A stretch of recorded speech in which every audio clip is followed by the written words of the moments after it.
சுபாஷ், ஹலோ சுபாஷ். என்னப்பா பிம்பமா வந்து நேரில் வந்துட்ட? நீங்க இது வரைக்கும் சொன்ன எல்லா பதில்களும் நான் யாரு, எண்ணம்னா என்ன, அதுக்கப்புறமேலு எப்படி எண்ணங்களை மாற்றி அமைக்கிறது, அருமையா இருந்துச்சுங்க. சுருக்கமா சொன்னீங்க. இப்ப ஞானம்னா என்ன அப்படின்றத கூட தெரிஞ்சுக்கணும்னு ஆசை. நிறைய பேர் கேட்டுக்கிட்டு இருக்காங்க, தேடிக்கிட்டு இருக்காங்க, நானும் தேடிக்கிட்டு இருக்கேன். ஞானம்ன்றது என்னங்க? அருமையான கேள்விப்பா. உனக்கு மாத்திரம் தெரிஞ்சா பத்தாது. இந்த பூமியில கோடிக்கணக்கான ஆளுங்க, புரியுதா, தேடிக்கிட்டு இருக்காங்க ஞானம்னா என்னன்னு சொல்லி. எங்க இருக்குது, எப்படி இருக்குது, என்ன கலரு, அது வந்தா என்ன ஆகும், வரல என்ன ஆகும் சொல்லி தேடிட்டு இருக்காங்க. நானும் தேடினால்தான் எனக்கு இதை பத்தி கொஞ்சம் விளக்கம் கிடைச்சதுனால பதில் சொல்றேன், உனக்கும் நண்பர்களுக்கும். புரிஞ்சா?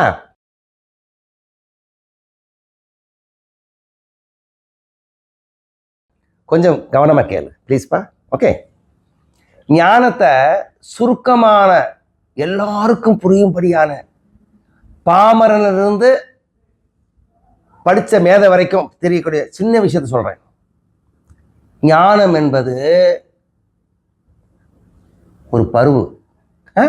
ஆமாங்க, முகத்தில் ஒரு பருவு வருது. தேவையா தேவையில்லையா? உங்க முகம் உங்க பருவு வச்சுக்கிறீங்களா?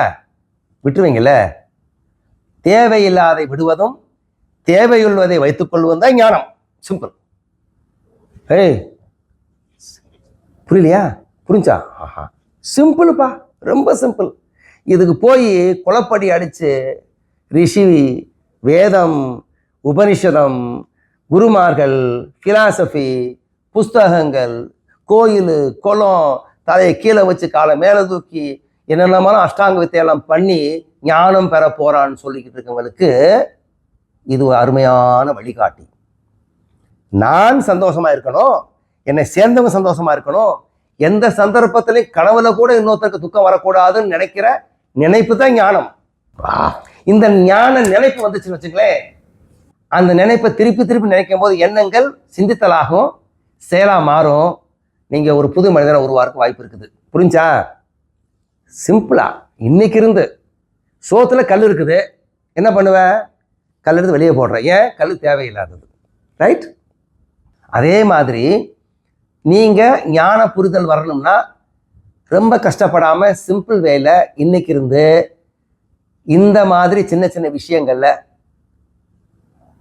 என்ன சின்ன விஷயம், சின்ன கதை சொல்லட்டுமா? கேட்குறீங்களா? என்னுடைய டிரைவரு காலையில் 8 மணிக்கு வர சொன்னேங்க. எப்போ வரணும்? 7:45 வரணும், 7:50 வரணும். பையன் 8:30 மணிக்கு வர்றேன். இப்போ 8:30 மணிக்கு வந்தவனை பொதுவாக என்ன செய்வோம்? நாய் மாதிரி குறைச்சி கடிச்சு திட்டி அந்த போன அரை மணி நேரம் வந்துடுமா? வர்றாது. ஞான புரிதல் வந்து என்ன பண்ணுவேன்? அரை மணி நேரம் போயிடுச்சு, அப்பா சீக்கிரம் வண்டி எடு, வா போகலாம். போகிற வழியில் அவனை ஒன்றும் சொல்லாமல் இருந்தாலே போதும்.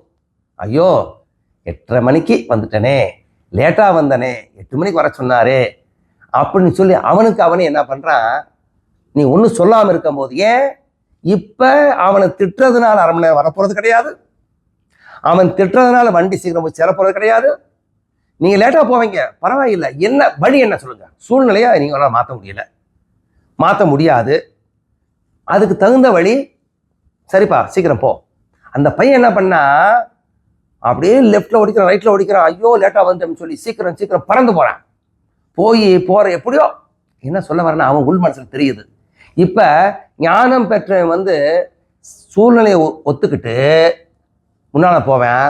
ஞான புரிதல் இல்லாதவன் அவனையும் குறைச்சு இவனையும் கடிச்சு தன்னையும் அழிச்சு இன்னொருத்தையும் அழிச்சு எல்லா சூழ்நிலையும் சுமூகம் இல்லாம மூஞ்ச குரங்கு மாதிரி ஆக்கி லேட்டா போறது ஒண்ணு, போகும்போது குரங்கு மாதிரி போவ. நீ புரிஞ்சுக்கிட்டீங்களா?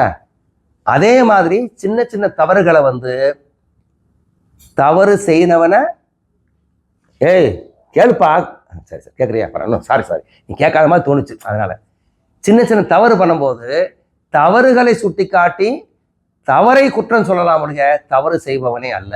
இது ஞானம். ஏன்னா நீங்க தவறு செஞ்சவனையும் திட்டுறீங்க இது வரைக்கும், அவனை பத்தி அவங்க அம்மா அவங்க அப்பா குலம் கோத்திரம் கூப்பிட்டு எல்லாத்தையும் திட்டுறீங்க. இப்போ என்ன ஆகி போச்சு, அவன் செஞ்ச தவறுக்கு எல்லாத்தையும் திட்டுறதுனால ஒரு நெகட்டிவ் திரை விழுந்து போய் ஒரு நெகட்டிவ் ஆம்பியன்ஸ் வந்து அவனையும் உங்களையும் பாதிக்கிறதுனால மாற்றக்கூடியதை மாற்றுங்கள், மாற்ற முடியாததையும் மாற்றக்கூடியதும் உள்ள இதுக்கு இடையில வித்தியாசத்தை புரிஞ்சுக்கிட்டு வாழ்க்கை முன்னால் கொண்டு போகிறத ஞானம் புரிதலுங்க. இது பெருசாக ஒன்றும் யார்கிட்டும் போக வேண்டிய தேவையில்லை. புரிஞ்சிச்சுன்னு நினைக்கிறேன். சிம்பிளிஃபைடு, எல்லாமே சிம்பிளிஃபைடு, வாழ்க்கையே சிம்பிளிஃபைடு. இதுக்காக கோயில் குளம், ரிஷிகேசி, ராமேஸ்வரம், அந்த கோயில், இந்த சாமி, இந்த சாமியார், இந்த பூஜை ஒன்றும் தேவையில்லை. புரிஞ்சா ஐயா? ரொம்ப சுருக்கமா, ரொம்ப எளிமையா, எல்லாருக்கும் புரியும்படியான இந்த விஷயத்த நான் நல்லா புரிஞ்சுக்கிட்டேன். ரொம்ப நன்றிங்க. ரொம்ப நன்றி, ரொம்ப நன்றி, ரொம்ப ரொம்ப நன்றி. உங்க எல்லாத்துக்கும் நன்றி. ஏன்னா அவரும் புரிஞ்சுக்கிட்டாரு, நீங்களும் புரிஞ்சுக்கிட்டு நினைக்கிறேன். ரொம்ப நன்றி. வாழணும், வளரணும், நல்லாகணும்.